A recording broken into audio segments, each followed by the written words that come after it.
And Guillaume is playing, again, very close to what Jacob Wilson did play at the Season 1 Invitational. VanMeter going to start with a Mana Confluence into an Elvish Mystic as round number 2 is underway here from Syracuse.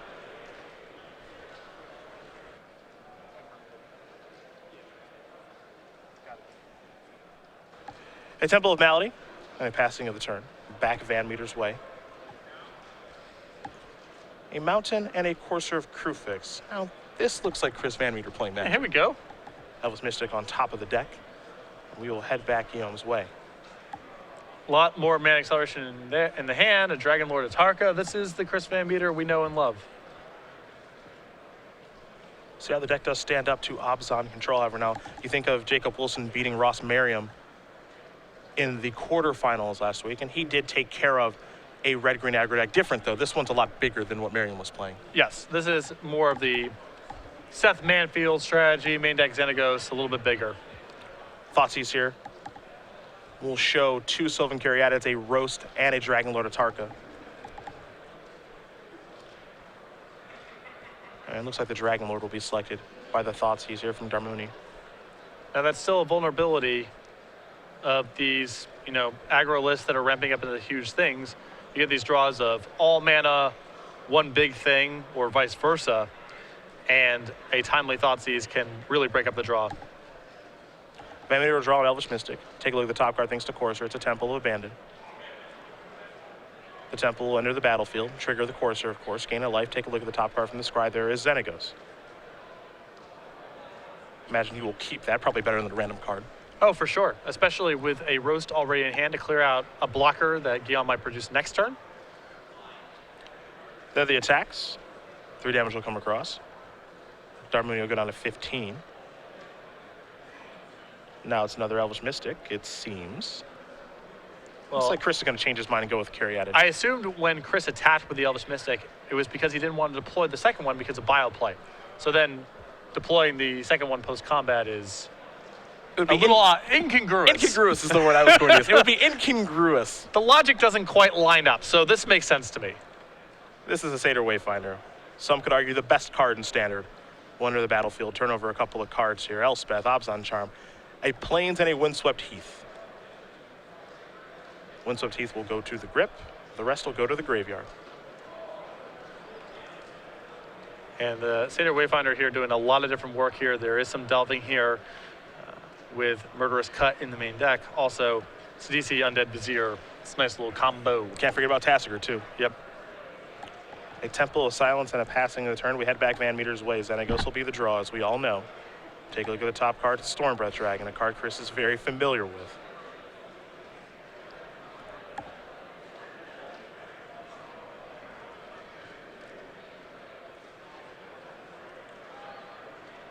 See if he wants to go the Xenagos route here.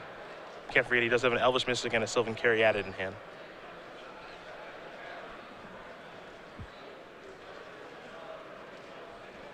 We'll take a damage from Mana Confluence. Now here is Xenagos. Starts with 3 counters. We'll see if it goes up to 4 or if it pumps out a Satyr token. Seems like a good spot for a Satyr. Chris does agree, and he will serve in here. Gonna leave the Elvish Mystic back. Might see that one help to deploy the other one in his hand, because at this point he doesn't care about Bioblight anymore. Yeah, he's got enough mana to work with. Also, it's not clearly bad for Chris to get hit with a Bioblight in this spot, because that means that the Xenagos tokens get to develop unchecked. Darmouni will draw a Temple of Malady. Very slow start here for Guillaume. Well, this is where you can capitalize on decks like Abzan Control. They don't do a ton in the first couple turns of the game. It's why Ultimate Price and Murderous Cut are so important for this deck. They need cheap ways to break serve. Guillaume with only one of each of those cards in this deck, 1 Ultimate Price and 1 Murderous Cut. And so if he's doing things to impact the board, they're probably 3 or 4 mana. And when you're already behind, well, that's your whole turn, and you can only have so much of those exchanges before just all the chip shots add up and you die. Temple of Malady will allow Scry, top card, to go to the bottom here for Darmouni. And a lot of Guillaume's best plays here is big creatures to block. They don't work because Chris still with the Roast in hand.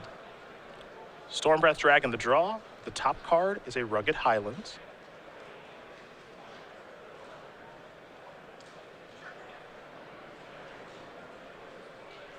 Now, does Chris have interest in deploying Stormbreath Dragon in 3 open mana? We will find out, of course.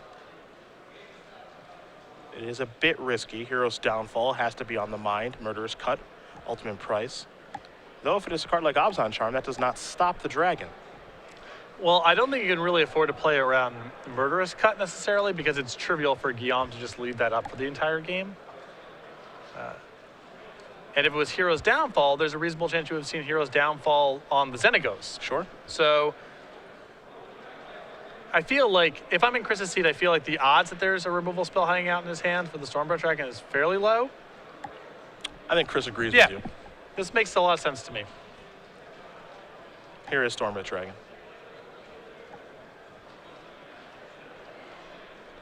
Chris also has nothing else to do.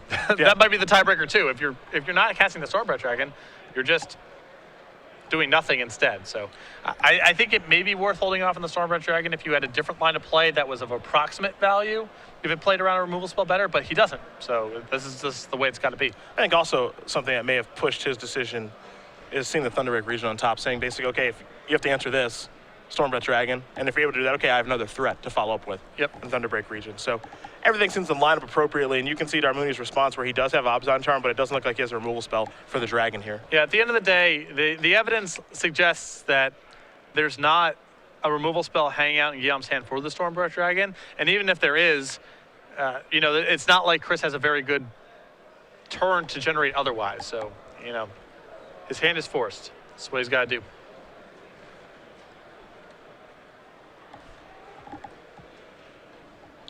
Darmouni will take a look at things. He is certainly underneath some pressure here, and it doesn't look like there are many great blocks available. Does have Abzan Charm in his hand, and I suppose could use that to give +2/+2 to his Satyr Wayfinder, and it looks like that's what's going to happen. I mean, this is not too bad for Guillaume here. He does get to get a Satyr off the table. He just gets to untap and attack the Xenagos down, and then if he's able to find a removal spell for the Stormbreath Dragon, things are vaguely on a path to be stabilized. Yeah, ish. The thing is, he just can't afford the 2 life to draw cards. That's another factor too. And in fact, he's falling to 2, so he literally can't afford to do it. VanMeter will pass the turn back pretty comfortably. Darmouni will draw cards. Copy of Elspeth. But we are a little ways away from that. Sansep Citadel, and just a passing of the turn. Can't even afford to attack Xenagos here because the life total is so low. VanMeter will draw Thunderbreak Regent. We'll see the top card of his deck is a copy of Crater's Claws. And if the game wasn't over before, which it feels like it is, Crater's Claws will certainly do it. Roast in hand here for VanMeter. Actually clear that Satyr Wayfinder out of the way if he'd like to. Chris will take his time here on this turn just to make sure he doesn't make some sort of mistake with his opponent at 2.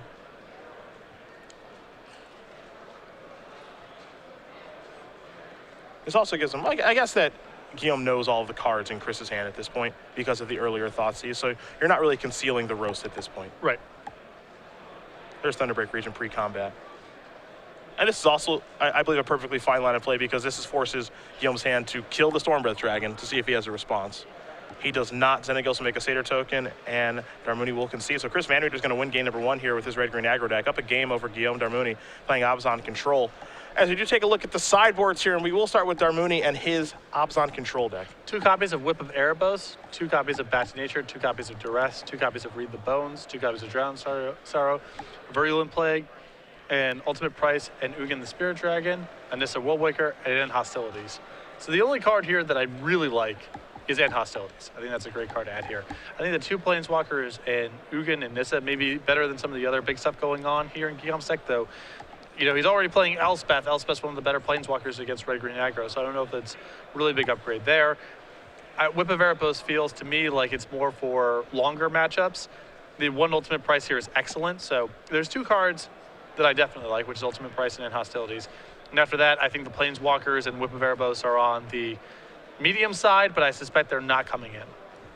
For VanMeter, he's got 2 Arbor Colossus, 2 Wild Slash, 3 Seismic Rupture, 2 Hornet Nest, an additional Roast, 2 Destructive Revelry, and a Mob Rule, and then 2 Planeswalkers, and Nissa Worldwaker and Chandra Pyromaster. So Roast, Nissa, and Chandra, all big upgrades. Roast is an excellent removal spell, of course, against Siege Rhino, Tasigur, other big threats. The 2 Planeswalkers are potent in a match where you anticipate things going pretty long. Past that, not a lot to like here. Arbor Colossus is pretty bad against a deck with a lot of spot removal at Elspeth, and the rest of this is for either small creature matchups or other things altogether. Well, game number 2 will be underway here shortly between VanMeter and Darmouni. Season 2 being underway, we took a look at the schedule. It is a little bit of a shorter season, which means you don't have a lot of time to acquire the Penguin Punch playmat. That is available to Open Series competitors until May 23rd. Yeah, so this is available to all Open Series competitors until May 23rd. It's free, and it is just cool as hell. So there you go. We call that the hard sell. That is the hard sell. That's what that is. We're not even selling anything because it's free. Oh, sure. There's a different word then. Who doesn't want this thing? You kidding me? Look at this. How many people have come up to us already today and had us sign one of these things? Like a half dozen? Yeah. I mean, this playmat's sweet. This is sweet. And this is something that's going to be coming down the pipeline. You know, we'll have this, and it looks like we might be trying things like this on a seasonal basis, giving away playmats per season. So this was your Season 2 playmat for 2015, a take on Savage Punch, the old Penguin Punch, available to all Open Series competitors until May 23rd here on the Open Series. Boom. Not even trying to sell it. It's just free. It's just free. Easy stuff. You just get that. Sign up for an Open Series event. That's yours. That's just good business. I don't even know why we're promoting it because we're not even selling it. It's just a thing that you get. You know. I like it. These green-red decks, they're going to go through some interesting paces. Oh yeah, there's a lot of different ways to build it, and that's kind of this feature of all the aggressive decks. It feels like that's the first time we've really been saying that about standard format, where the card pool, even for aggressive decks, is so deep that there's a lot of different things you can do. You know, Xenagos in the main deck or no, that's a call people make, and we've already seen different takes. Ross would know Xenagos is in his main deck. Seth Manfield last week at the Invitational, playing a bigger build, doing a lot of things with his mana. You know, Xenagos in the Critter's Claws is more of a line of play for that sort of deck. 3 copies of Haven of the Spirit Dragon in Chris's main deck. Seth also playing quite a few copies of that card. I believe Ross with 0 in his Invitational list last week. So even for a red-green Dragons deck, which that sounds like a deck where, yeah, there's the 60 cards and that's what you play. Clearly that's not the case. Just building decks nowadays is so much different than building decks 10 years ago, where before it was just kind of straightforward with what you were supposed to do, it felt, with some minor changes, but you didn't have as many options as you do now. And a lot of these decks, be it blue control, be it Abzan, there's so many different ways you can build an Abzan deck. Yep, well, Abzan especially, because that's the classic deck full of powerful stuff. Yeah. There's no shortage of powerful stuff to choose from. So the base of the deck to me is, you definitely, Corsair, Crewfix, and Siege Rhinos are just sort of your raw resource cards. Hero's Downfall and Abzan Charm are your flexible removal slots. And once you get past that, it feels like everything's in play. I mean, you need, I think, additional removal spells beyond that, but what you're going to play is up to customization. And then, if you want Sidisi, well, then Cedar Wayfinder is probably a card that you had to play, and you almost certainly have to play Elspeth as one of your planeswalkers, but it's not like you really mind playing Elspeth because it's pretty powerful on its own. I don't know, the decks feel like there's a lot of room for customization, particularly of the mid-range decks that tilt towards control, like the one that Guillaume's playing where, one Other End, one Ultimate Price, one Murderous Cut, one Garrick, 2 Elspeths. These numbers could be all over the place. Yeah, there's so many different ways you can go. Maybe you play some of those cards, maybe you play none of those cards. Deck building is certainly at a premium nowadays, as both players will take a look at their opening hands. Darmouni will be on the play, as VanMeter ran him out of the gym in the first game.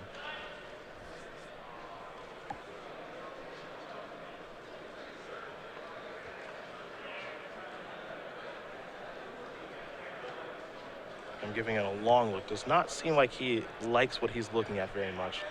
Feels like a reluctant keep, but a keep nonetheless, as here's a Temple of Baladi. Take a look at that top card. It'll become the bottom cards. We had VanMeter's way. Chris will take a draw. Xenagos is what he's picked up. Rugged Highlands will put him up to 21. We'll head back to Guillaume here in just a moment. Guillaume with a pretty good looking hand. Looks like there's lands and spells and all of his colors of mana, so. You do see the Windswept Heath there providing the white mana. Land will waste an additional land as well. It looks like it's a hand of all removal spells and a Whip of Erebos. It's an expensive hand. Yeah, an expensive hand. A hand that can definitely go wrong in a number of ways, but a solid 7-card hand. Haven of the Spirit Dragon into Sylvan Caryatid. You see Darmouni wants to take a look at Haven of the Spirit Dragon, see exactly what that land does. Combo with dragons. Nice. Really, really good. Thank you. Gets them back. Yeah. Helps you cast them. There's a deck with a lot of dragons, and so here we are. You know what that is? Good deck builder. Absolutely. Windswept Teeth and a passing of the turn.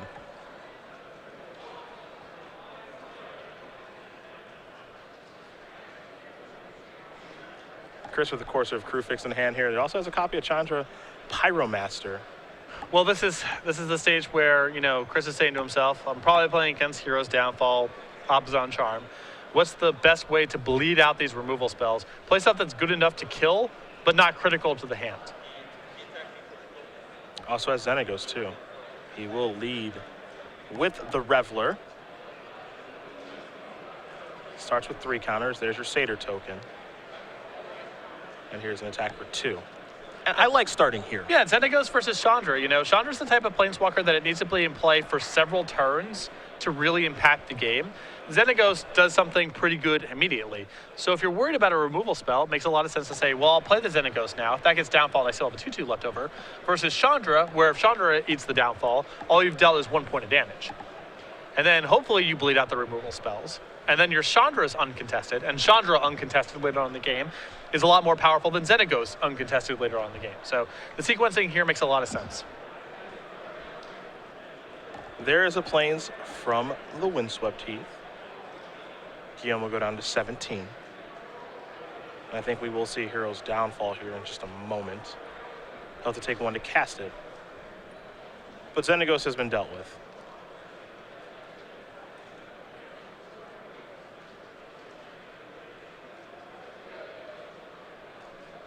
Darmouni will draw. It's a copy of Murderous Cut. There's another Windswept Heath, so that'll be land number 4. And just a passing of the turn over to VanMeter. VanMeter will take a draw. It's a mountain. Does have a Stormbreath Dragon in hand.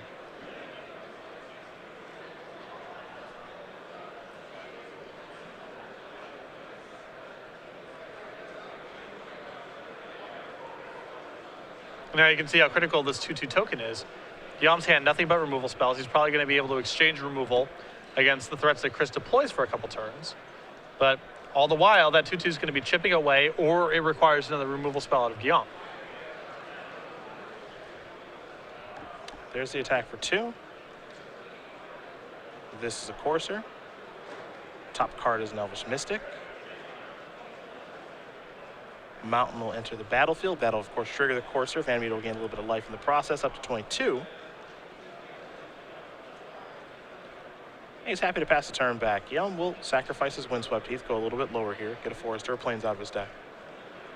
And this is a matchup where you might really see these Haven of the Spirit Dragons come into play, because most of Guillaume's removal that can handle Stormbreath Dragon puts in the graveyard. It's not exile it. Because Utterain can't touch it, and Abzan Charm can't touch it because of protection from white. So this game drags out for a really long time. Chris, with those 2 lands in play, if he's able to find one of his big dragons, particularly Stormbreath because it can't be exiled easily, that could be a real element of this game. And that is not something to ignore. There's Utterain. Full retail. Yeah, full retail. No discounts. No. Never on sale. No. But you get what you're looking for. You want to kill a thing's dead. Forever. Forever. Yeah. Darmouni just has to pass the turn back, no 5th land. VanMeter will draw that Elvish Mystic that we all know about. Perhaps it's Chandra Pyromaster time. Also still trying to pick a good spot for that Stormbreath Dragon. He also has to respect the possibility of end hostilities, so he wants to advance his board in this kind of position with Planeswalkers as much as possible, because if he just plays something big and Guillaume untaps and casts end hostilities, that's really bad. So Elvish Mystic plus Chandra is a pretty attractive play this turn from, if I was in Chris's position, because it's a way of advancing your board in a way where if Guillaume's follow-up is end hostilities, so you still have a Planeswalker left over. There's Chandra. And this also could warrant a Hero's Downfall out of Guillaume's hand. And then if you're able to draw a Hero's Downfall, it's possible Guillaume doesn't have an answer to the Stormbreath Dragon. So again, I like Chris's sequencing here. He's definitely playing his stuff in the right order, trying to advance his board as powerfully as he can without exposing himself too much to any one particular spell. Bioblight will take care of that Satyr token. Darmouni does have to pay 1 from the land over waste to cast a Temple of Silence to draw, so he has found the 5th land, though it does enter the battlefield tapped. No Siege Rhinos have shown up yet here for the Abzan player. There is the Temple. Take a look at that top card. He very quickly leaves it on top. He'll just pass the turn back. Ultimate Price and Murderous Cut at the ready. VanMeter will take a draw. It is a Courser of Crewfix.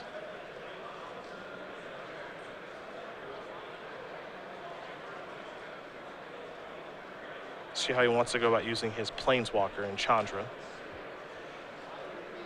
And if it's time to maybe try to cast that Stormbreath Dragon, though he's been very hesitant to cast it in open mana like this. Well, I think he's getting to the point where he's saying, I'm doing enough damage here and I've got Critter's Claws in hand that Guillaume needs to do something to the board to be able to stabilize this. And if he does that and taps low, that's a great window for Stormbreath Dragon. So I think where the game's at right now, I think something like I'll play Courser Crewfix, maybe I'll, depending on what's on the top card of my deck, maybe I plus Chandra, maybe I zero Chandra. That sequence is attractive because you're still advancing your board without losing your best threat in the event that Guillaume has a removal spell. And you know, Guillaume's at 9, your Mystic can hit him to 8, Chandra can hit him to 7. He has to tap out at some point for something to answer this board. And with how quickly he kept the card on top of his deck from the scry, you got to wonder what he got up there.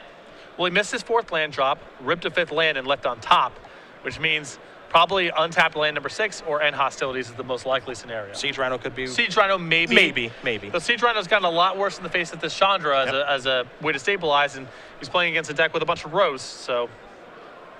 We're going fireballing.